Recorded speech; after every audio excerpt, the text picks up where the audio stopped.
your story really speaks to resilience and perseverance and the story of your mother and your grandmother, as you've shared in the book and just now. But as you say, we are sitting here on International Women's Day, and there are still a lot of barriers in the United States, not just around the world, to women making it higher and higher in the corporate sphere or really in the governance sphere, any aspect of life. And I'm wondering what you think are still the biggest barriers that you see. Yeah, if I only had to pick one, if you said, Jen, just pick one, the one I would pick is that we've got to retain women in the workforce. And Hmm. this is, to me, in some ways, it's a math problem. Let's assume we all believe, or that I can assume everyone authentically believes it is best to have a very diverse, inclusive workforce. Because if you don't, that's another discussion we have to have. I really believe that, right? And that it's best for business, best for the products, society, et cetera. So, okay, believe that. you know, a lot of companies hire 50-50 or almost. I was just with a group this morning. It is about 50-50. By the time they reach into more senior ranks, middle management up, now we're down to, you probably lost 20 points of the women. And so then a little more, you've lost 30 points.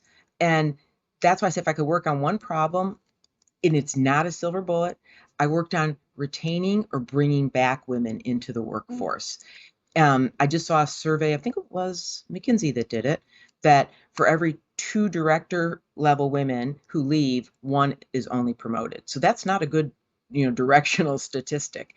And when I say, what do you do to retain women? It is a million things. Number one is flexibility, because, and not that all the men listening, that men don't help raise children or have family issues. Traditionally, we'll see many women step out to do these things. And so either you've got to make it easier to come back. When I was CEO, we did things, everything from extending maternity leave, shipping breast milk for those who wanted it, who wanted to come back a bit earlier while they were still breastfeeding. We would look at return ships, meaning, okay, some left and then they're like, oh, I'm not confident to come back. The world's passed me by. And so we set up something, said, hey, 3 months, stay as long or as little as you like, until you feel like you've gotten your skills back. Many would be there a very short time and go, you're right, I actually did not. I know a lot of stuff, and would come back. And I say it's like a million of these things. You keep raising the bar on yourself to say, what can I do to make them either stay, or if when they do leave, come back.